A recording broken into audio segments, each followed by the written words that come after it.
Fucking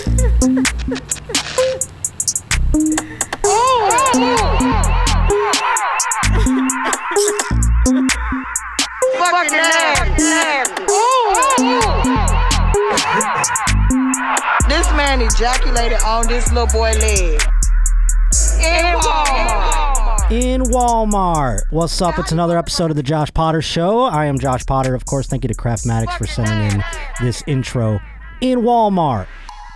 I thought I had the button here ready to go, but I apparently don't. I'm stupid. I'm bad at the controls still, Ryan. And today we have a very special guest once again here in studio. It's Ryan Long. I say once again, but he's never been on the program before. I just am happy to see you two times in 2 weeks. I was preemptively here in spirit. Yes, I mean, I wanted to have you on the show the moment I saw you at Skankfest. I was like, you got to get to LA. I'm trying to get all these guys to move to LA. The opposite of everyone else who's trying to get everyone to leave. Dude, we were rocking out. Just legends hanging. Dude, how sick was the hang? How hot are chicks? Dude, I mean, the one chick that was there fucking ruled. Oh my God, I got dosed by multiple women at Skankfest, whereas like that would be a crime. Oh yeah, for there it was, oh thank you, that was nice of you. Yeah, I was like, you're the best, will you marry me? Yeah, anywhere else it was like someone's walking around giving everyone drugs. At Skankfest it was like, yo, people are giving out free drugs. There was a woman who came up to me under a tree and was just like, tilt your head back and put like a doily in my mouth and was like, see ya. Yeah, there was a lot of like just hacking darts. Dude, I finished that thing. I go, I'm done with smoking. Oh, cigarettes? Yeah, because I was vaping. Justin Silver we kept going to the store and like buying vapes. I came back, my voice was gone. I go, all right, it's a wrap on all that stuff. No more smoking. I mean, I still smoke, but I came you back. Just smoked forever? You know those joints they had? Yeah. I didn't know they weren't weed. They were like the fake weed. What is that? CBD? Delta 9 or some shit like that? Yeah, Delta 8. Delta 8, thank you, Kirsten. Yes, and I didn't realize, I'm like, these aren't really like working, but it's like a weird, and someone's like, oh, that's not real weed, dude. And I'm like, oh, I've smoked a fucking trillion of these things. I thought my tolerance was just mad high. I'm just like hacked up. I'm choking on them and everything. But please tell everyone where they can find you and plug all the things you want to plug. Yeah. So I have a podcast called The Boys Cast with Ryan Long, and I release a video every Monday at youtube.com/Ryan Long Comedy. So all my stuff, youtube.com/Ryan Long Comedy, patreon.com/The Boys Cast. Sick. And if you're not hip enough and you haven't seen Ryan's sketches, they are unbelievable, and they've gone thank you, bro, worldwide, obviously very viral and everything like that. Who's the dude you do them with? Danny Polishchuk. Nice. He's also a Canadian dude that moved to New York with me. Now you're from Toronto, yes? Yeah. I wore my Blue Jays hat for you today. Are you a Blue Jays guy? Nice, dude. I don't pay attention too much to sports, period, but I did. I love it. See, I pay attention too much. I'm like a 14-year-old child. It's my midlife crisis. Dude, I don't do anything anymore. What happened? I just do this. You run out of time. I guess so. Yeah, when you're doing sketches and stuff like that, I guess, I mean, I follow sports and then I just bring it to this podcast to the begrudging of the people. That's one of the reasons I like UFC and boxing to some degree, because you don't really need to pay attention to get involved. Like if you want, basketball is probably the second most of that, where you go, okay, those are the two main guys on that team. These are the two main guys on this team. Those are all the sports I have a hard time with, actually. How come? I don't know, but basketball bugged me. I actually had on acid, I had a weird thing about this too. Basketball bothers me that they take so much time off. Like Kevin Durant just won't play because it's Friday. Yeah. Stuff like that bugs me, because they got superstar syndrome in that sport. And it wasn't on acid, actually. It was post that. I was on a flight home to LA, and a kid was there, and he was talking about how he can't wait. He's from Washington, D.C., and he's like, I can't wait to see LeBron James. I'm going to see LeBron James. It was like the sweetest thing I've ever heard. And I started like manufacturing this scenario in my head where LeBron wasn't going to play in that game, and this kid's flying across the country, and LeBron's just like taking the night off for like a chill night. Yeah, and so I started going like, if I was that dad, I would make it like a Taken moment, and I would do everything I can to destroy LeBron James. Like if he made my kid cry, I would fuck him up. And then LeBron, you didn't want to play? Well, guess what? You'll never play ever again. Yeah, exactly. That kind of, it would be like a revenge movie at that point for me. But so basketball bugged me for that one thing when I tried to get into it, and I just stopped trying. But I don't know. I'll go back in again, I think, at some point. Nah, but you spend, I don't know, there is a point where it's like, everything takes up so much time, and you go, what are the priorities at? Yeah, no, and I've done that, and I've taken an assessment of the priorities, and I go, baseball's still a priority. You know what? We had a good riff. Me, you, and the Are You Garbage guys were hanging out a lot, and Right. I think there was a lot of being like, yo, this is cool that we kind of get to do this. There was a lot of talk like that. Sure, there was that, yes. But I thought one thing that was cool, because I always have a hard time with anything that, maybe that's even more like New York than LA, kind of having a hard time with, being grateful, and just even that thing where you're just admitting like this is cool without it being like, yeah, but whatever, right? Sure, So, that is very New York though, like you said, because you come here and you're just like in the sunshine and you're on the Yes. beach and you're like, man, I'm from Buffalo. How did this happen? You know what I mean? And it is like, this is more isolated out here than it is in New York. In New York, you're amongst people, I think, a lot more Yeah. in terms of your peers, and you're around them more, so you don't want to act like you're enjoying it. No, it's a little more real and a little less like whimsical, but I always kind of feel like you need a bit of both. There is the too cool for school in New York, just too cool for everything, right? And then there is the LA where it's just like, you're just like so obviously trying so hard. Yes. And that's kind of gross too. Right, And it's the horseshoe effect. They're both, they come around, they're the same type of like phony. the same type of phony, Yeah. but like a different breed. And it's good to find, like, what's the one that suits your sentiment? Like, what's the one where it suits your personality, where you can live with yourself, but also you're not robbing yourself of the good things that life can have, and also your ability to like move forward and find energy pockets and all that Sure. stuff.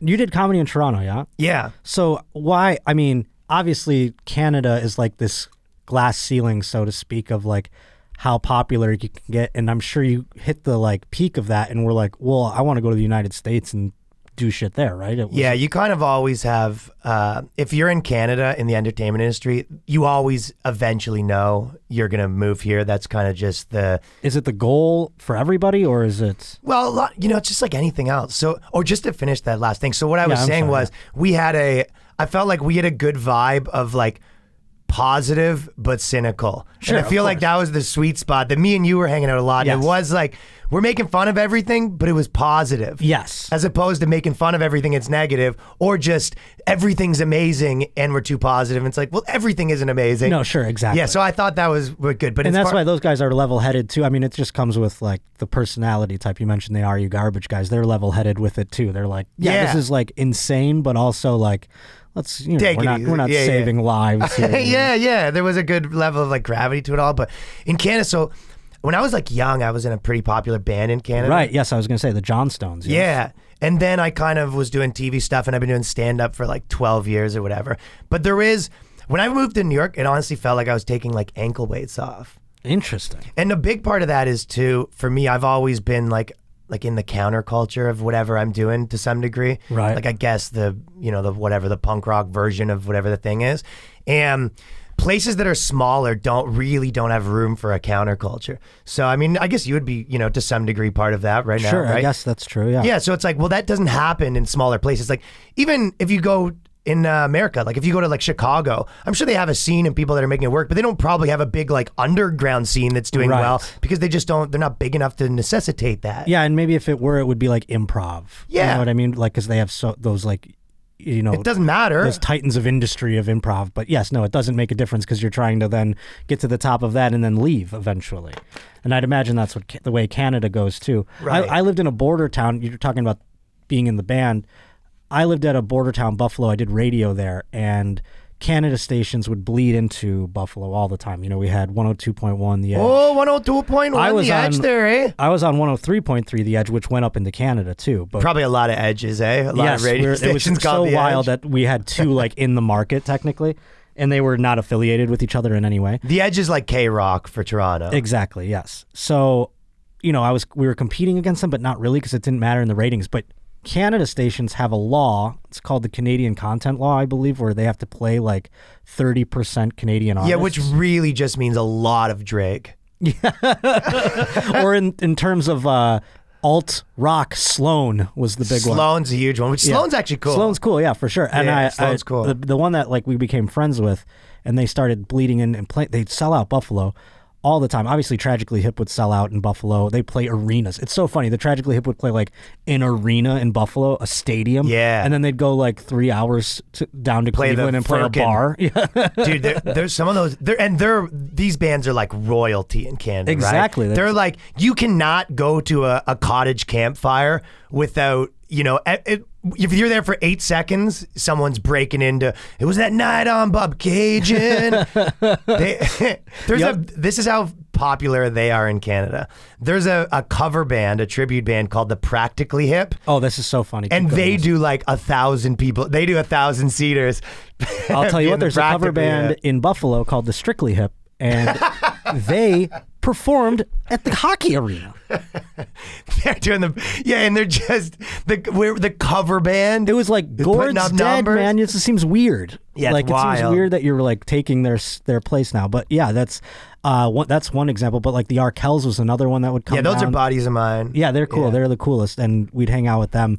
They were the ones that we made probably most friends. But it was all these like Canadian bands would come to Buffalo and just sell tickets like you. There's a mural of Gord Downey in Buffalo, like a giant. So mural. I didn't. He was rocking there, but the Bare Naked Ladies were another one where you guys might know. Yeah, of It's course. been 1 week, Yes. right? Well, they were like monumentally popular in the United States. Yeah, but only they were like one-hit wonders. But you go, oh no, they were big. There's so many people. Like when I came here, Tom Green, when he like popped in America and became like the biggest guy, he'd been that in Canada for a while. Right. That's the thing. Jim Carrey was like the same thing, right? Like if you were on the Yuck Yuck circuit, doing stuff, you could rise to the top level of fame there, and then you're like, well, I got to get out of here. Well, that's one of the things that was kind of cool is because you know how like all art takes place when it's best in these little cultures, like even, the podcast scene, it all takes place in these little geographic areas, and art and rappers all came from this area, or Seattle was all these bands, right? There's all these little scenes, and me and my friends, to my, like I think we had this little comedy club that we all did like every night, and we kind of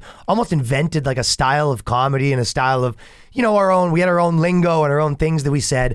And then I kind of moved to New York with my friend Danny, who was part of that. And we kind of moved here, and I immediately was like doing really well. And everyone kind of was like, yo, who are you? Like, what is this new thing that you guys kind of invented? And I was like, yeah, me and my buddies have been like doing this little, you see it with like the Philly guys, like they all kind of talk a certain way. You've incubated enough where you came into it and you were like, people were like, whoa, this guy hit the ground running. Yeah, we invented this little style of art that we've been perfecting for like, 2-3 years or whatever, after people already kind of had their voice, then we all kind of grew off each other. And then I sort of brought it here to some degree, and then it kind of worked where I was able to kind of develop an audience pretty quick. And some of the stuff that went viral, because viral things do really have, people like to think, oh, you can't predict it, but there is some of these jokes that like me and my buddies were making that I kind of came and put them on film and stuff like that, and they went viral, and people were like, oh, this is so funny, and it did millions of views. And I was like, yeah, but this is like this inside joke we've been saying. Right, that's so wild. And the same reason why we thought it was so sick there, everyone seeing it was like, yeah, this rules. It makes sense, yeah. Yeah, it's kind of funny, yeah. That's awesome. And so you're making sketches every Monday now. That's got to be a daunting. I just imagine. Yeah. I mean, coming in here, I just turn that on and talk into it really, and that's I'm sleepless on some nights. I can't imagine like having to shoot an entire thing, get all the actors there and everything. Well, I think like that. everything becomes. Do you know like when how many people say to you like stand up? That must be so hard. Sure, You're like, yeah, I guess it was. Sure. And now you just do it. Sure, that's true too. And I think so I was, kind of into making videos when I was 15. Like I was into making all of this like on the street and these weird DVDs, and we were selling all these weird DVDs with the band and stuff like that. Then I was doing a digital series at the CBC. I did a few there. Then I built up like the hardtimes.net video department, and I was kind of going viral doing all this different stuff. So, but when I came here, I just started my own channel and did the thing that I've been doing for years and years and years. So yeah, it is difficult. What's the first thing that like popped off? Here? Anywhere. I mean, I guess. Well, I've had a lot of because in Canada you were doing like basically so after the Canadian band, Jackass, yeah. Yeah, and then all that stuff was like doing pretty well, but it was kind of like pre going viral days. Right. Okay. We were That's what I selling was wondering. DVDs. I didn't know it was if anything in underground. Canada had crossed over. Yeah, to- I did. I had so there's this website called thehardtimes.net, which is actually a San Francisco like punk satire site, and I was doing these band videos. I did bass player support group. That's fun. And I was doing like Sound Man, the art of being grumpy and all the and these videos did like 10, 15 million views. And then I was doing my series at CBC, and I was doing like I did a lot of these weird kind of like Toronto culture things, but like a chef image intervention, like all the chefs were having an intervention because the guy doesn't have enough tattoos and all this shit. Like I was doing like a lot of that kind of culture stuff, and a lot of those were going just like viral. It's so funny, that website you mentioned, hardtimes.net, it's like people, I do the news here, I go over like stupid news articles. Yeah. People send me stuff because they think it's real. I love that. It's always like I go, oh Jesus, they sent me a satire article here. That's the dream. Yeah. That's the dream of doing satire, which I get a lot of now. Interesting. Yeah, you want it to be misconstrued as real, huh? I think so. Yeah, because I think it's like you were right on the pulse. Yeah. Like if I feel like that would be scary because then you're like, now people are like, this is real, and with all their pitchforks and fucking torches and shit. Yeah, people get mad, but at least that one you go, well, it's not. So yeah, exactly. I mean, the scarier one is when they're actually mad, and you're like, what you're mad about? I did do that. Yeah, that is actually truly scary at the end of the day. But what was the first one that popped off here? Obviously, was it the my stand up? So I basically came here and I had a special. I had a couple specials that I did there. I chopped them all up and put them on the internet. Yeah. And then was just releasing a clip every day. And a few of those did 5-10 million views and whatever. Mad numbies. Yeah. That was like straight up a special from 4 years ago. That's what's up. Jeremiah Watkins was just telling me that he's got a special on Amazon Prime that they're finally allowing him to put on YouTube. I'm like, it's going to do so much better. Yeah, of course. Yeah, it's going to do so much better. But you're in Canada, so Thanksgiving is coming up here. It's meaningless to you, yes? Yeah, I keep having to remember. Like, even I was talking to my chick, and it was like, oh, you're not coming back for Thanksgiving? And I'm like, what? Like, coming back to Canada? No, to wherever she's to New from. York. Oh, okay, I see what you're saying. My bad, yeah. Yeah, because I'm in LA right now. You're going to stay here all Thanksgiving? Well, no. Now I'm just like, all right, I'll take like a red eye back because I'm playing the night before in Irvine. Because I keep forgetting, like, oh, right, this is like some big deal for you guys. But you have a Thanksgiving. Yeah, but it's not real. What is that? Is it the Pilgrims just got there a different day? What is your translation of it? We thank the Lord for health care. Do you? Yeah. But you're only allowed to use it to be trans, so we appreciate all the laws. The Lord blackface Trudeau. No, they go blackface Trudeau. He can't stop. He's addicted to He doing really blackface. keeps doing it. Yeah. He's done it. I think on my buddy Danny, who you're talking about, has a joke about this, but they legitimately asked him. They're like, how many times did you do it? And he goes, I'm not going to answer because if I'm wrong, you're gonna find more. I really loved it. I had a real period. I called it my black period. It was I think like 20 have come out. It's nuts. Oh my right? God! And he skates, huh? Yeah. Thanksgiving is like, I don't know, maybe the equivalent of like, you guys have like Remembrance Day or what? You have like a Veterans Day and stuff like that. Yeah, we have a lot of them. The Troops Day, you do a troop. You have troops up there in Canada? There's like 4 troops. But hey, they're getting their day. That's what I said about America. Half the country here really loves gay people and half the country really loves troops. Those are the two camps. And all of them hate the crossover. Yeah. The ones that are both, they're hated on both sides. It's the same with homeless and veterans. So it's like Starbucks, remember because Starbucks is always like trying to get involved like politically or whatever, and they'd be like, hey, we're gonna do this new cup that's only for refugees or what? It's refugees and veterans. They go for refugees and all refugees eat free or what? And then there's like some backlash. People like, what about the people here? And then they go, sorry, we screwed that up. Actually, it's the veterans. They overcorrect too much. They're like, sorry, discounts for white people. Yeah. Rich, opulent white people. Our bad. Sorry. Yeah. We'll fix it. But so, is there traditions on Thanksgiving? Do you do anything? No, we still do it Thanksgiving, but okay, from what I've heard from getting yelled at, is essentially your Thanksgiving is like almost as big as Christmas. Yeah, I mean, where it's like that you might go home for Christmas or Thanksgiving. Yeah, because it's like the launch of the holiday season, the way that it is like in the calendar. So it's kind of a big deal. It's like kicking it off. And then I don't know if people just made it an excuse to not go home for both, but they are very close together. Yeah, I mean, I'm not going home for both. I'm going home for 10 days and I'm going to borderline I'll be like, do I just do it? Like hang myself here. But I'm going to get out alive, I think. So, I mean, sometimes I go home, dude, and I just revert back to like, did I just do coke in a bathroom that I haven't been in 13 years. Like, why am I skateboarding? Yeah, yeah, dude. It gets dark at times because you're just like, why am I acting like I'm 22 again? This is bad. I love going home and getting the dogs together. Well, that's the thing. Like before Thanksgiving, maybe even more of a holiday is the evening prior to Thanksgiving. That's Wednesday a big night. one. That's like because that's on Playing Irvine that night. Yeah, it's the biggest party night of the year in America. Oh, well, maybe that's good. I think so. I mean, I've done many a show on the biggest party night of the year, and they've always been epic. So it should be fun. I did one show one time, and one of the Buffalo Bills was in the audience. This is on Thanksgiving Eve. Buffalo Bill. Hell yeah, in dude. The audience. One of them, his name was. I shouldn't have said his name. Beep his name actually, because I don't know if he'll want this story out there. Anyways, he's yelling the N-word. Yeah. Well, he could do that if you know what I mean. He's allowed. But he invites us to... He's racist. Like a nightclub. No, he's black. Yeah, exactly. He invited us to a nightclub, though, after, and we were getting bottle service and everything like that. And I was there with, like, this mediocre chick who I was talking to after the show. Mediocre. And she, like, couldn't have been more...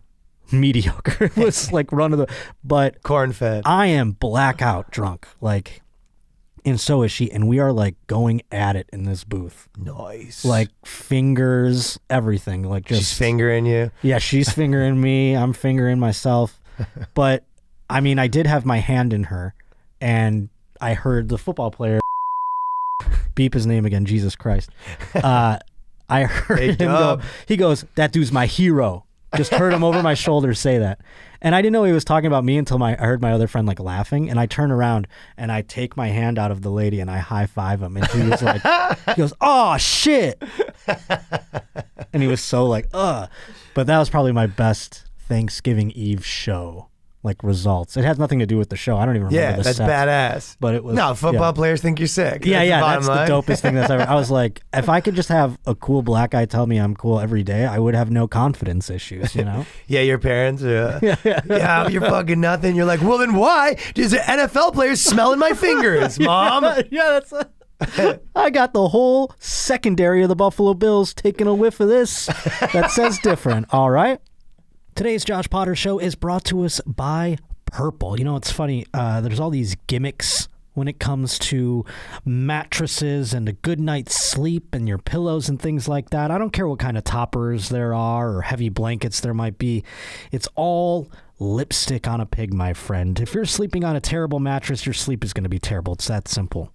That's why I want you to check out Purple Mattress. I mean, this thing has the Gel Flex grid, which I've been raving about because of the fact that my big thing when I go to sleep is I want the temperature to be as cool as possible, and the Gel Flex grid does exactly that. It's a super stretchy, ultra squishy material that adapts and flexes around pressure points and doesn't retain heat. It's amazingly supportive, and it cushions your shoulders, neck, and hips no matter how you sleep. And I got a couple of pillows from Purple. I want to get the proper name of the pillow that I got from them. I got the Purple Cloud pillow, and my God, cloud is the perfect word for it, my friend. It's just like sleeping on one, I do dare say. I've never actually laid my head upon a cloud, but I'd imagine this is as close as it gets.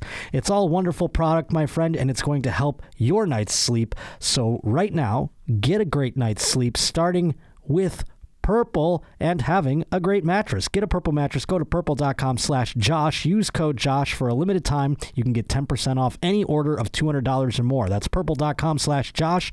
Using code Josh for 10% off any order of $200 or more. Purple.com/Josh. Promo code Josh. Terms apply. Today's Josh Potter Show also brought to us by Fitbod. Now, the idea and illusion of perfection is just that. It is an illusion. There's no such thing as the perfect body, but there's your perfect body, my friend, and Fitbod is trying to help you achieve that by giving you the perfect workout. I mean, I go into this kind of thing. I have no experience working out in any realm. I'm actually kind of fearful of it. I don't want to hurt myself by doing things wrong. I don't have any equipment, and Fitbod, they take all of that into consideration. Maybe you do have some equipment. guess what? They'll put that into the repertoire as well. It's all tailor-made to you, my friend. They create a program based on your unique body, experience, and environment. They've got an algorithm that uses data and analytics to help you build on your last workout and then maximize the results. So it keeps monitoring things as you go, and then it adjusts things so that it gets a little bit more strenuous, but it's helpful in terms of your progress. And Fitbod's super easy to use. It even has an HD video tutorial to make learning new exercises a breeze. It integrates with other fitness and health apps like Apple Health, Fitbit, and Strava, so you're not buying some ancillary piece of equipment that you have redundancies in. So sign up right now and you'll get 25% off your membership. Personalized training can be tough on a budget, but Fitbod is only $12.99 a month or $79.99 a year. And like I said, if you sign up now, you'll get 25% off your membership. So pick up the pace on your fitness journey with Fitbod today, and your future self will thank you. You'll get 25% off your membership at fitbod.me/Josh. That's 25% off at fitbod.me/Josh. But yeah, I didn't know if you guys had that at, like, because everyone goes home for the holidays, so you go home and it's like you see people you haven't seen since Put it this way, school, I don't know when our Thanksgiving school. is. Yeah, okay, that makes sense. It's like one of those the banks are closed. Right? Those holidays. The Shabbath. Like we have those holidays where it's like you don't got to go to work if you work for the government today. Yeah. That kind of thing. A ton of those. Yeah, it's like Flag Day or some bullshit like that probably. But that's interesting. I wish you had a party night like we do. You know, no, I'm here now. I'm stealing yours. Okay, you can have. No, of course. I'm never going back to that hellhole too. I'm going full Canadian American patriot. Are you going to get your like citizenship and shit? Yeah, I got a green card right now. Did you have to do a test? No, that's the citizenship. You have to wait like 3 years or something. So I think in like a year I can do that. Are you studying? No, but I'm going to. But that's the thing, because I don't know. I'm not like that smart. Period. With like. No, me neither. I don't know anything about my own country. It's my father. My father's from Egypt, so he had to come here and take a citizenship test and all that. And he told me some of the stuff on there, and there's no way I would have. Now you got to know all the presidents. I remember Tom Green was doing it, and he was posting a lot about it, being like, "Yeah, it's a lot." We were questioning last week on this program what an assemblyman does. This is a politician here in America, an assemblyman, because there's one back in Buffalo that's trying to get O.J. Simpson's name removed from the Wall of Fame, which I think is egregious, and I'm calling for this man's, not his head, his job.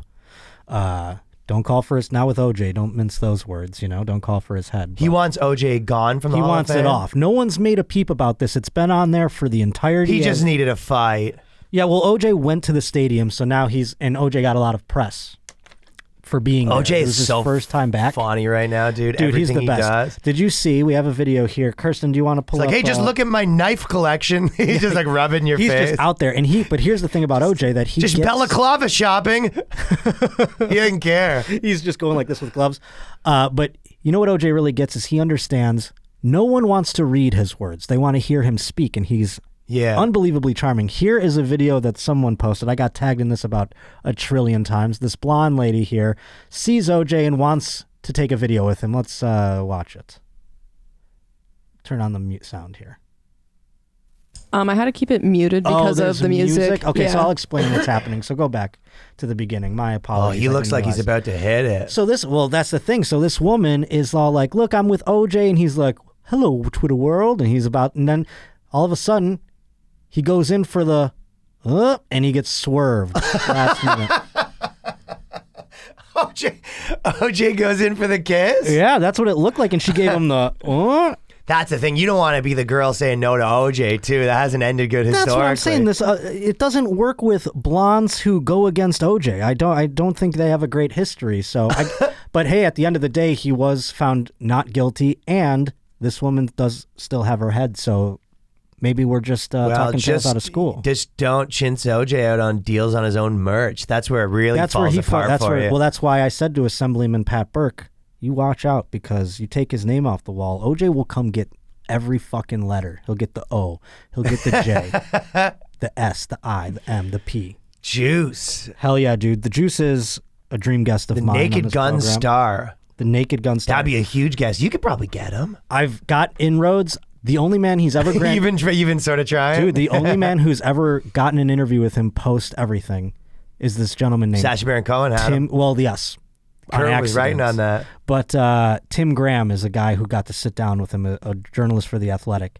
And I pure small talk, nothing. You know, dude, he didn't do any, and of course not. It was all like, "What do you think of the upcoming NFL season?" And I get it, like that's how he got. But he got some inside scoops from him.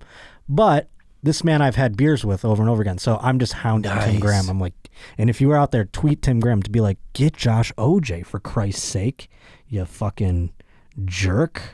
Idiot woman. I have like news and sports stories. I know you don't listen to sports or you don't I can check out So sports, this is the thing. I played very high level sports my whole life. Whoa. I even like did I played varsity lacrosse. I played I don't know what your you levels look like are, a lax but bro for top, sure. No, I was kind of Were like you in the NLL? NLL? You make $10,000 a year. That's if you're what I a was star in saying, the NLL. No, but like so I was that, but then I don't. But I was always more this like kind of like a band kind of guy. That's cool. Even when I was in that world. Mm-hmm. But so lacrosse only, or was there another one? Hockey. Oh, dude, Yeah. I love hockey so much. I always wanted to play hockey, and my dad's like, "You will die. You will die." At that's hockey. football. No, I mean, because I was just so small, and hockey is just brutal. And plus, my you dad have all wanted the to get out of equipment like ice times and buying. Yeah, your equipment. dad didn't want to wake up at 6 a.m. is what That's your really dad what didn't it want is. to do. And also, he was like, "Here, play soccer. It's cleats and a ball. It's like $40." Beep, beep, beep, beep, But yes, let's get into the sports. Beep, beep, beep, beep, beep, beep. Where's my sports? Beep, beep, beep, beep, beep, beep, beep, beep, beep, beep, beep. Beep, So, beep, beep, intro, beep, yeah. beep, dee, dee, dee, dee, dee, dee. I had a story. They don't even really involve sports, but they are more, like Matt Stafford's wife. You ever have a girl just get out of pocket? You got to be like, you gotta chill. You gotta chill, girl. Gets out of pocket. You know what I'm saying? Like just It's like when you're in jail and the person who's supposed to be holding your pocket, lets go, and you go, "Hey, we got an agreement here." well, that's the whole. If she gets out of hand, you got to bring her back and grab on. You know what I'm saying? Yeah.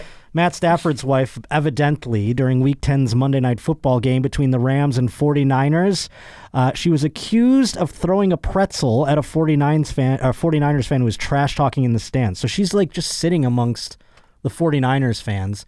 And of course, the 49ers fans are talking shit about her husband, who is the quarterback of the Rams. And she evidently threw a pretzel at him. Full, like you're not like a small one. This That's is a what I wanted full- to find. If it was like a pretzel Yeah. bite, maybe is it the crunchy kind you get in a bag? Or are we talking about a soft pretzel here? Because though it is a soft pretzel, it is large in size and can be... Can put velocity on that. Yes, that's painful. You get it in the eye, those salt chunks. Oh my Lord, it could cause some damage. So Kelly commented back to the upset Rams fan on Instagram who accused her of throwing the pretzel because, the Rams fan she goes, "I'm embarrassed by Kelly's actions." Interesting. Who said that? This is a Rams fan who saw it. The fan's embarrassed. Oh, Yeah, no. she's like, "How dare my Heaven forbid a fan's embarrassed. my starting quarterback's wife isn't acting becoming of a wife." It's like, how are they supposed to act? I'd be psyched that the pigskin bunnies. Yeah. I'd be stoked if my quarterback's wife was throwing shit in the stands. I'd be like, "Hell yeah, you're one of us." Although I did bring my chick maybe like 6 months ago to a show, and she brought her friend, and they were so obnoxiously loud the entire time, to the point where I didn't even address it that it was like I knew her.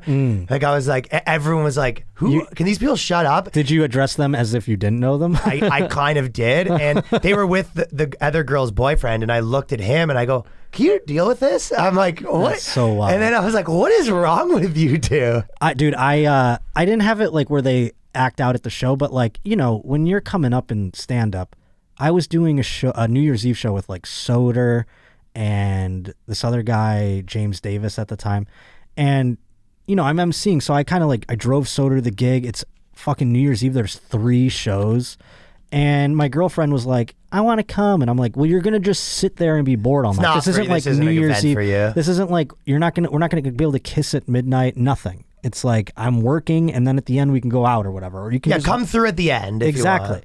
So she goes, and then she goes, "I'm sick, so I'm not going to come." I'm like, "Perfect." But then she's like, "I'm still going to come." I'm like, "Great. Now you're going to come and complain about being sick the whole time." Worst of both And that's worlds. exactly what happened. And I was like, never again. and I banned her from like coming to shows.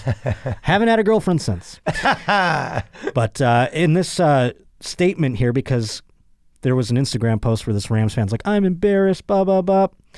Kelly responded. She goes, girl, I know, I'm an idiot. He was saying a bunch of things that were aggressive towards our crew, but zero excuse. I tried to apologize, but in the end, I knew I was wrong.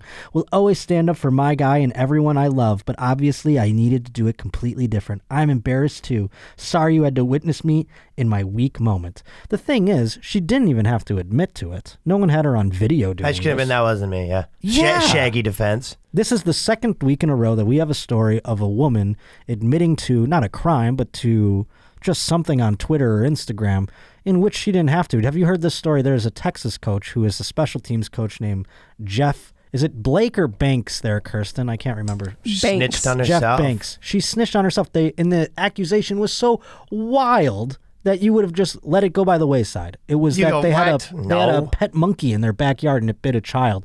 All they had to do was not acknowledge it and it would have went away. But they were like, well, the monkey is actually... And they're like, wait, there really is a monkey? It's just wild. I don't know. Jeff Banks, if you haven't left that woman yet, get on the good foot and do the bad thing. I actually heard, I'm going to pull up this text message. I have an inside source. I'm not going to say who it is. Someone that has played football in the past with Jeff Banks was giving me the scoop on like his relationship history. I'm going to read what this says here. Jeff Banks was the punter at WSU, which is Washington State University. So that's how this person knows him. They were good buddies back then, and he had his first wedding in the late 90s. That marriage ended, and then he remarried and had 4 kids with someone, left that woman for this monkey lady who is a stripper named the Pole Assassin. I've heard about this Instagram. girl, yeah. Yes. And then they want him to leave her. That's yes. like the whole deal. Well, no, it's like because he now his alumni he's got to choose the places that he graduated from. They want him to maybe be the head coach. So it's like, hey man, ditch the monkey girl and go up to Washington State and just, I don't know, meet a new stripper. I don't know what you want to do. But this was also a funny, interesting text that goes, this is just speculation by my source. I think he had a gay period in there too, but you didn't hear that from me. This guy's throwing insult to injury with this. Yeah, thing, exactly. So wild women just getting out of hand in the sports world. Very obnoxious. I had this, speaking of simps, and someone brought this up to me in an email. Hey, Roach Daddy, I'm listening to episode 59. You mentioned that you are not a stripper simp, but I do, however, you recall saying you were a simp on OnlyFans, which I heard am. you saying you're an OnlyFans Oh, my simp. God. I had to do an audit. I had to just go in and be like, we have too much fat on this. Can we get some clarification about how these are different? Thank you for the laughs while I live in a janitorial nightmare. Yours truly, Tyler. Well, I can explain the difference. One, you're skulking around at your computer. Thank you. And it's just, it seems it's not direct, by the way. It's very indirect when it's on OnlyFans. It's very much more face-to-face in terms of strippers. But I can't break that barrier at a strip club where some guys can. Do you know what I'm saying? I think you could probably break that barrier. I'm not a good strip club guy. But Canada, we used to go up to Canada. I used to take They're wilder up there. Yeah, we used to take the Warner Brothers execs up to the Ontario, like we called it the Canadian Ballet or whatever. And these guys would put down like their credit card. They're like, whatever you guys want. And the thing that we would do, and this is degrading to a degree, but we paid them a great deal. We would go up and we'd call it thumbs. We're going to thumbs tonight. And what that was, we'd get a horseshoe table and 2 Russian women would just stick thumbs in each other's asses. And then we'd all go, and I was like 19 and these guys were like 40 something.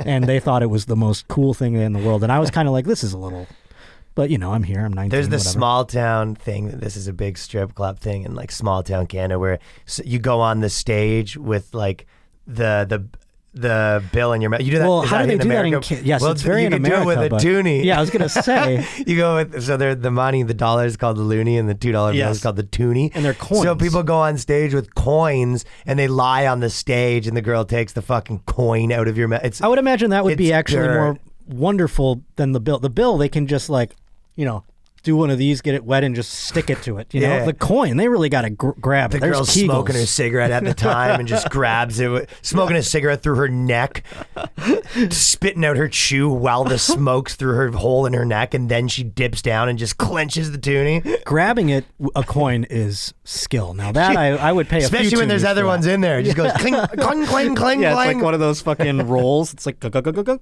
Spits it out. She goes. Yeah, you need change. That's we used to. I just remember that we used to go up to those things. I'm no longer allowed in your country, for the record. As Why? of What 2009, happened? I got a DWI. Oh, nice, dude. Yeah, when I was sick, Dewey. right? Sick, Yeah. dude. But yeah, no, I mean they right around the time that I would have been able to re-enter 10 years, they did a thing where they like grandfathered it. They grandfathered the Deweys? Yeah, like where it's now forever unless you take action. So I have to go. Yeah, to, you got to do a whole thing. I got to go to the embassy. That's like $200. I just Yeah, but I'll get it you done. might want to go to Toronto someday. No, I do. I want to go up and do many of city now that JFL. they want me up there. I don't give a fuck about that, but Yeah, it's kind of cool if you do your own gala or whatever. I don't care. Look at this, this LA. Is that too cool for JFL? No, I mean Yeah. I just don't. I get what you're saying. Where you go, oh, who cares? doesn't mean anything It's to me this anymore. industry thing that doesn't matter. But I chased it for. judging you do like the hang. And I do, yes. That's all it is. But here's the thing I noticed about Skankfest that I don't think would occur at JFL. I felt no industry pressure of any sort. It was just straight. But if comedy. you have the attitude like you have, where you go, hey, listen, I got my own thing going. Yeah. I sell tickets on the road. I got some cash. Like, I don't need anything from you. Right. You straight up, you put on your show there, and then you go hang out with your that would be buddies. fun if it was my own. You're right. You I were like, guess- what am I trying to get? Like a fucking development deal? You Yeah, go, this exactly. is over. I don't want. here I'm to not. chill. I'm not trying to do like new faces or whatever. the hell. No, but you can make some money. Yeah, It's no, kinda that's fun. true. That's a good point. But yes, I would like to go up to Canada and do shows in general. The other sports story we had, though, involves a bit of murder, which all the ladies love. Do you notice this, ladies? love? Another OJ tale. It's not an OJ tale, so to speak, although is it? Because it involves a wife at the end of the day. All that for that. This comes from Jason Brown. A California newspaper sports writer was arrested and accused of killing his mother. So a bit of an Oedipus OJ, if you will. You know? Oh, God. Sports writer of the newspaper of the San Francisco Bay Area has been arrested, accused of stabbing his mother to death. The identified suspect is Nicholas Roth, 41, who worked... Is this Chris Chan at it again? Who's Chris Chan? Oh, you don't know that? I don't know that story. Oh, well, Chris Chan raped his mother. Oh. And he was like a trans person on the internet. And Oh, dude, my. if you don't know this, it's like a wild ass story. Can we see a picture of Chris Chan? Yeah. Oh in the yeah, I act. got you. 1 second. Yeah, you know Oh, Chris Chan, Kirsten, right? you know Chris... I'm aware of Chris Oh, Chan and his is it? antics. Why don't I know about He's always this? up to weird. He's up to wacky stuff. Why don't I know about this person? How have I missed Maybe this? you're not as much of an online guy. I guess I'm really not. You're I too mean, busy watching sports, man. I'm on. That's- 16 Chan. I'm on the dark web, seeing what Chris Chan's up to. Why is that Urkel in the other picture? Oh no, that's That's him pre and post transition.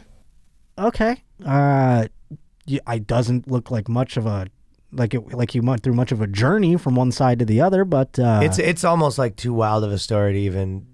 well, we'll have to yeah. revisit it. Yeah, you get into that on your own. Yeah, we'll have to revisit it, but that It's personal when you're feeling horny. is a transition really a transition when it's just growing your hair longer? I mean, are we really? I mean, I'm transitioning every day before I shave my head. And not to mention, transition to a woman, but still raping. I mean, come on. golly, yeah, you're really going against the grain there. I had a trans person come up to me who was, I didn't know trans at the time. I thought it was a gay gentleman, and they came up to me and they were like, cis white man yelling at me and everything. I'm like, oh, but you're trans. Why were you yelling at them? You started. No, the they were story- yelling at me. I don't know. I thought they said you were a cis white man yelling at them. No, like yelling at me, saying like you're a cis white. Oh, okay. I got it. I was at a Yelling at you. lesbian bar in St. Louis because it was the only bar open. Nice. And lesbians are cool. Yeah, lesbos.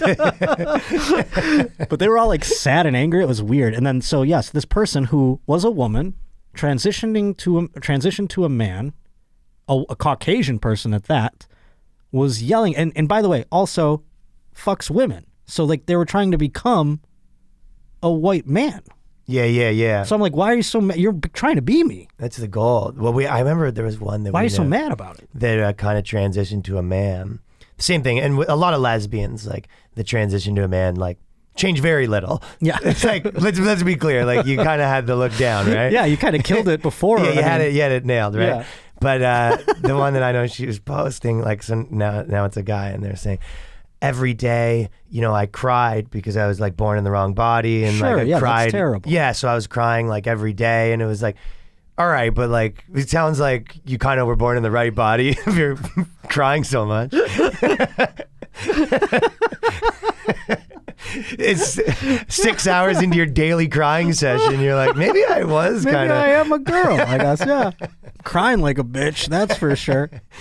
Today's Josh Potter Show also brought to us by Dadgrass. And while this episode airs, I will have been venturing back to my hometown of Buffalo, New York, where my father is. I haven't seen my father in a couple of years. He's been having some immense back pain, and he has to go to surgery, as a matter of fact. But during this time of his back pain, he has finally started sampling marijuana. And I've been trying to get him to do that for years, being the man myself who enjoys such a thing.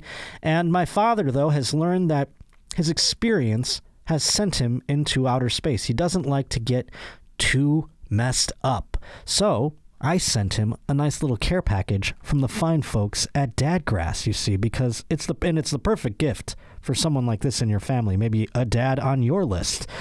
This year, give the gift that New York Magazine called the CBD product that convinced me CBD was actually a thing. It's Dadgrass. It chills you out whenever you need it. The ultimate stocking stuffer for anyone looking to chill out, kick back, and truly enjoy the holiday season. And like I said, my dad doesn't want to get too damn high. Dadgrass, perfectly legal all over the United States, organic smokable hemp and tinctures. They relax your body and mellow your mind. There's 100% organic pre-rolled joints and tinctures that are very low in THC but high in CBD, so they have some benefit as well. So you can enjoy the effects of CBD while keeping a clear head. It's like drinking a glass of wine as opposed to the entire bottle. So right now, Dadgrass offering our listeners 20% off their first order when you go to dadgrass.com/Josh. Just go to dadgrass.com/Josh. 20% off your first order, my friend. dadgrass.com/Josh. Hook your dad up this holiday season. Well, let's see why this idiot killed his mother here, So he's 41. He writes for the Mercury News of San Jose and some other papers. His mother, Darlene Roth, 74, called police around 5 a.m. Monday to report having been stabbed. Emergency responders provided aid when they arrived, but she died after being transported to a hospital. What if she just died of COVID because she's old? It's like she actually didn't die from the stab. She went to the hospital and got COVID. Well, I'm sure they reported it as COVID. That's what I'm saying. Yeah. Charging records say the suspect used a knife in the attack. The suspect was found at the scene, placed under arrest and charged with murder and elder abuse causing death. He's being held. I hate these stories that don't have a fucking motive.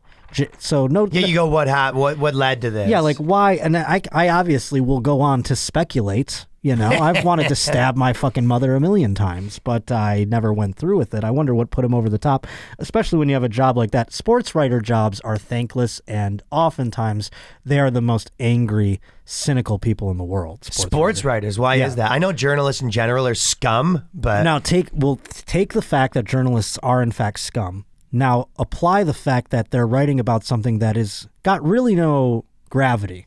It's sports. Yeah. So it's not like it's serious in any way, but they have to pretend like it's serious. And they've got every dipshit under the sun telling them like they're wrong, their opinions are this or that. And so they're just, I come to find that thankless most of them to are some degree. Yes. No one's ever like, oh, good like opinions. Right. No one's like sick stat recap or whatever. Yeah. You know what I'm saying? They're only like, you got that wrong, you scumbag piece of shit. Right. And if you're a fan of a team, you're often blinded by it, just like politics now, I guess, at this point. But any sort of criticism of that, people take umbrage with and go hard in the paint on you. So it's almost like it's serious, but there's really no stake in the game. I mean, you're writing about fucking sports. You know what I mean? It's not politics. There's no real like, I bet you that there. to some degree, sports journalists do probably get closer to being somewhat objective than political journalists. No, 100%. But they're also just so cynical because they're dealing with something that's a game, that's folly.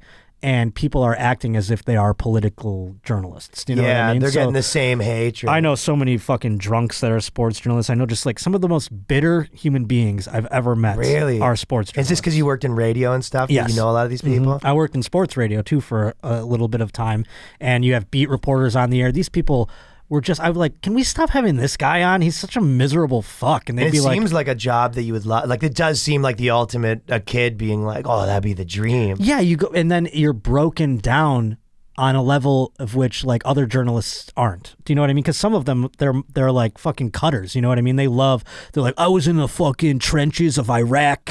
You know what I mean? They love all that bullshit. Like when you're a sports writer, you're like, oh man, I'm going to write about my favorite baseball team. And Were then you there? Calgary Flames. yeah. And then you the do LA it. Kings, 1985. And then think about this. Semifinals. If you grew up a fan of it and now you have to write objectively about it, you no longer can be a fan. It's very tough to remain. So yeah, you're right. It kind of probably is like the same way that as a kid you'd be like, pie taster seems like the best job in the world. But then if you actually woke up every day and they're like, eat your 25 pies. My phone died, Kirsten, so I guess we'll have to do the news intro a cappella sometime. Do you want to do it? Oh, what, can I do it? Yeah, you can do it. How does it work? Give me It's the words. NBC, do the NBC News song. Do you know that? WNBC. That's fine, but it's more the tones, the tones, the... So there, I just did it. Hell yeah. Oh, we get remixes too. Yeah, we're remixing it. Oh, we have so many remixes. But I wanted to talk with you because we were at Houston at the same time for Skankfest. I wanted to get into this Astro World business. Yeah, because everyone thought it was us because we were at a rowdy ass festival with a bunch of disgusting losers, and it was the kind of thing where as soon as there were like a festival in Houston, everyone's getting trampled. Everyone at the festival was getting messages being like, "Yo, good." I'm so glad I didn't look. I didn't. Look I at heard my that you're phone. dead. Good. That's so funny. I'm so glad I didn't. I mean, I was doing enough drugs where it didn't make me look at my phone. Do you know what I mean? Right. So I was so distant from it, and I heard Astroworld like mentioned, and I'm like, is that something that happened here? I was like, I didn't know about it till I got home, basically. Yeah. So it was kind of crazy, but no, oh really? Because I remember the first day it was kind of like, what, huh? And then by day 3 it was kind of everyone was talking about it. Sure. on I the mean, I panels knew what and had everything. happened. I knew that Travis Scott at a concert, and there was people who were trampled coming up to the stage, and he was everything still, there was all these weird videos where people were running up going, you gotta shut it down, and the camera guy's like, yo, get the fuck away from it, It's so wild. I mean, the crowd was so big that you have to wonder if he even knew what was happening, and obviously he's made statements since then where the amount of mothers that feel vindicated right now for the times that they didn't let their children go to some concert. Oh, sure. Like there's moms on their deathbed right now calling up their 50-year-old kid like, was I right? That's what's crazy. There's kids in this mosh pit too, or whatever that were in this concert. Yeah. It's like, how are you letting a 10-year-old go to? I mean, well, do you remember your first concert? Yeah, I think my first concert was the Edge Fest, actually. Hilarious. Yeah, I do. I think I was that. Our Lady Peace. Yeah, one of those. You know who was there? Like, there was that band Counting Blue Cars. Who was that song? Remember that? Oh. Limb Lifter or something? I don't remember the Whatever. song. There was but that. I think one of the first big ones I went to was Beastie Boys, some stuff like that. But I've been to with the band. I did like Warped Tour a lot and stuff like that. That's awesome. And I remember being, even when I was like 20, being in a lot of like, in the at the mosh pits where it's like hairy situations. Yeah, you're like, if this pit like goes the other way, people are dead. I went to a salon. It's like, I'm not like I care, but you kind of feel like there's another part of you that's like, no, they wouldn't let this happen. If like, we're probably fine, but it does feel like that at the time where you're just like, if I fall, I'm dead. No, that's the thing. That's what and I a lot of bands, they'll be like, pick everyone up, watch out, be polite in the, it's like they preach that in the mosh pit. You know what I mean? There's like mosh pit etiquette. They love it when someone like pushes a girl and then they get to grand scan. Oh, like, sure. Who the fuck just hit a girl in my pit? Oh, that's like the Kurt Cobain thing goes viral every couple of months. They love going viral for that. Yeah, Kurt Cobain where he like stops playing and like leaps into the crowd to beat up a guy who's like sexually assaulting a woman. Yeah, the Rage Against the Machine guy had one of those too. Right.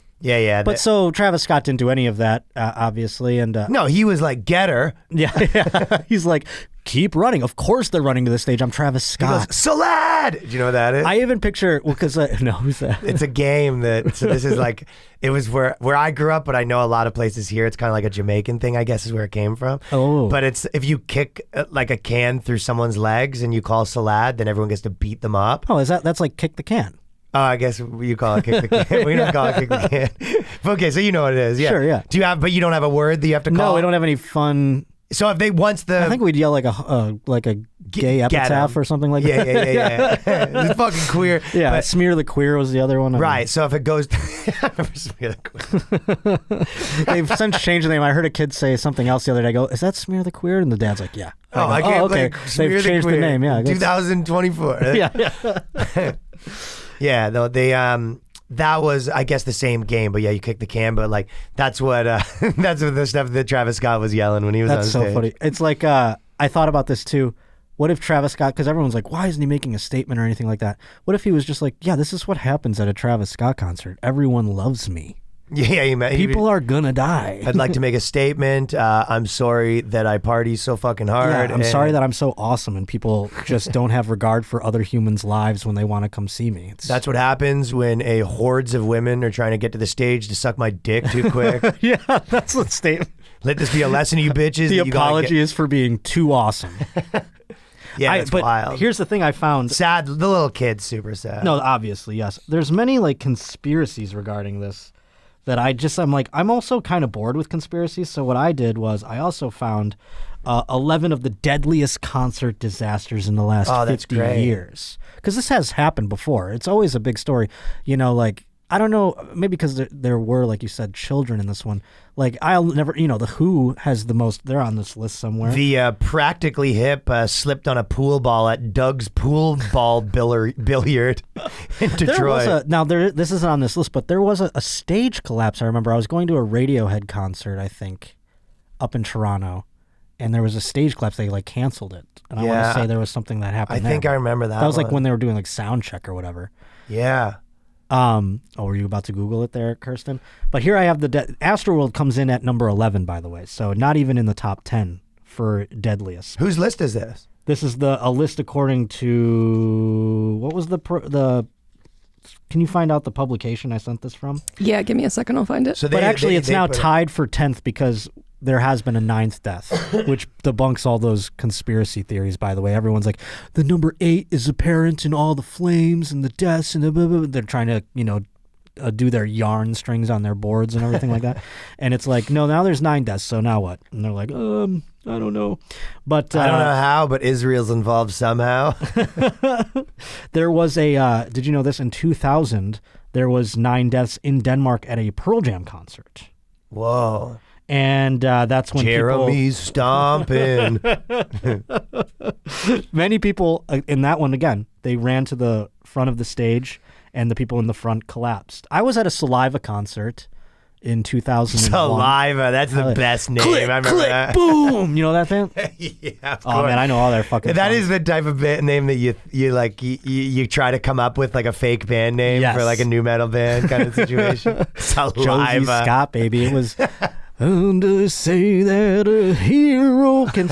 But yeah, no, I was at a Saliva concert and I was against the fence, and I'll never forget going home and having like bruises on my body. Like the fence grate was like on my body. Rock and roll, dude. Hell yeah, dog. You wouldn't last a fucking minute at a Saliva pit. No, these fucking... That's a Pearl Jam pit? Come on. Oh, what that were was they the doing? jam. Yeah, in 2000, they're 9 Joe people. List loves Pearl Jam. I know. Like, can you imagine a bunch of Joe Lists trampling people? Right. It just... Pearl Jam was always kind of like chill to me. It didn't seem like a mosh. I can't even think of a couple songs where like they would be going at it, like during where could my baby be? People are stomping on each other. It's so clapping wild. covers. And of course, number 9, The Who. We know about that one at Cincinnati's Riverfront Stadium. That in 1979, that had 11 deaths. They sold 18,000 tickets for the Who's concert, and there were only 25 police officers allotted for the crowd. That's because, it was the Who concert, so they were like, we don't need any police at the Who concert. It's a Yeah, bunch of fuck white you, dorks. Stuart Copeland. Bunch of pinball dorks. The set was set to begin at 8 p.m., but the doors were still closed at 7:45. This is like a Titanic situation. Then the crowd started getting anxious, hearing the Who's warm up and thinking that the show was starting, so they surged forward. It's actually like changed laws at concerts now as far as like letting people in indoors and all that kind of thing. A lot of things, regulations were put into effect. That's like a plane crash. You know, when a plane crashes, all of a sudden they change like how to make planes. That's how that Who concert was. It was monumental in terms of stampedes. Number 8 was some festival in 2009 in Morocco.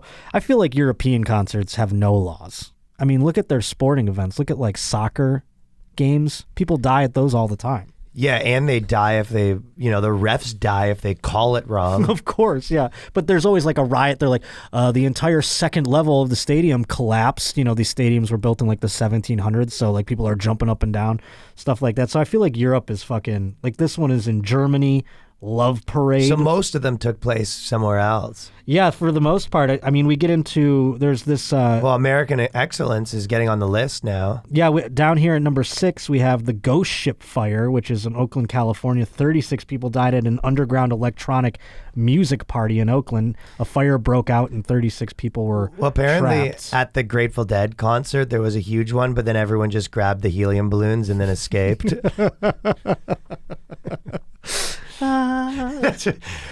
They all thought they were being trampled, but it was just Yeah, bad, yeah. It was just bad drugs. I mean, the other ones that were from the United States, like I'm trying to see if there's any other bands here. Like an electronic festival, it's like I feel like somebody just carried that situation. They're like, yuck, look at all these people. Let's put them inside of a burning building. But the top one is obviously the Great White. When that went down. What's the Great White? The Great White is an American classic That's who I call Eminem. classic rock band. Can the Great White, The Race? No, it was can you look up their songs? I'm not good at classic rock. I can't It's remember. a band called the Great White? Yes. Oh. And they were doing a concert and there was a fire and like literally everyone in the crowd. Whoa. It was crazy how many deaths were there for that. Immigrant Song, that's Led Zeppelin, isn't it? I think they do a cover of it. Oh, what else okay. do they have? But yes, the Great White. Very, very crazy incident. It happened very recently too. Does it say the year? Can you Google Great White Disaster or whatever? That's wild, just getting burned alive in a... Yeah, to a shitty band. Like what band would you The want guy to who get burned didn't want to alive go to that concert in the first place, his chick made him come. I think it would be the other way around in this situation. The chicks are all like, I don't want to go see that stupid band. And then her last words as she burns to death being like, told you so. And do you know why the fire began? Because they were playing in The lighters? Tell me it was the lighters. I wish it was the lighters, but unfortunately it was not. It was due to the fact that the venue was so tiny, but they decided we're going to do all our pyro anyway. Now that's rock and roll. Pyro. Hell yeah, dude. That's We used to do a bit fucking of rock and roll. pyro. You had pyro for your band? Yeah, we used to have a lot of the there's a few that you could do pretty easily too. Like we had some actual pyro, but we did a lot of like lighting the cymbals on fire, a lot of that kind of stuff. Yeah. Did you ever get caught up in a Michael Jackson situation almost? What's that, where you just Michael have sex Jackson with had some of the kids? I did get caught up in a Michael Jackson situation where I dyed my skin white. I bought a monkey and I owned a Ferris wheel. Yeah. No, he was doing a Pepsi commercial and one of the pyrotechnics like burnt. That was one of the. I remember that. that, He yeah. burned all his hair off, and then he was like, "No, I look like this now because of the pyrotechnics." Yeah, I remember he had a lot of excuses for why he like had no choice but to be white. Like, cause he would be like, "Oh, I've got like a rash," and then there was fire. He always had like a bucket of excuses If why it's like only I had no choice. Don't you wish all black people can just burn the black off of them? that's kind of what he was. And then you peeled back. It's like a marshmallow situation, right? It's like a roasted marshmallow. That's so funny. I was going to read about how expensive Thanksgiving was going to be this year for people who are doing it, but I don't fucking care because, it's why go through the math of that? You're not even going to celebrate Do you it. want are to you? complain about inflation a little bit? It's about the supply chain and the inflation and because COVID last year and everything like that. But no, it's actually very wonderful that you got to come in here. I'm so happy you came to LA for a spell of time. Yeah, I'm sorry bro, you have to thanks leave for having early. Please plug anything that you'd like again. The Boys Cast with Ryan Long and YouTube.com At Ryan Long Comedy is all of my socials. New video every week, street video every Wednesday, and podcast every Friday. And if you're in LA, I am doing Melrose on the 23rd and then Irvine on the 24th. Oh, yes. And this comes out on the 23rd. So perfect. So tonight he'll be at Melrose and tomorrow. No. Oh, I'm sorry. Other way around. Melrose is the 23rd. So My bad. week. So tonight he'll be. Yeah. No, that's tonight when this comes out. That's. Oh, yeah. I see what you're doing. Look at you. I was like, you idiot. That's in a week, moron. This is podcast magic, bro. I'm like, that's in a week, you stupid, dumb idiot. It's tonight. If you're watching this the day it comes out, go see him in Melrose tonight, tomorrow in Irvine. And I will be at Brea Improv here locally in LA on December 8th with Kim Congdon and Sarah Weinschenk. They're doing a co-headlining thing. I'm just doing a fuck around set and I can't wait. It's going to be fun. Other than that, I'm going to be at the Milwaukee Improv, coming back there on January 23rd. I'm like, what the fuck month is it? January 23rd, I'll be at the Milwaukee Improv. The 30th of January, I'll be at Levity Live at West Nyack in New York. Then I'll be at the Pittsburgh Improv on the 2nd of February. And the 3rd of February, the Raleigh Improv. So all those are going to be on sale up on my Instagram at Josh_Potter. Go get the link in the bio and you'll find all the fucking tickets there.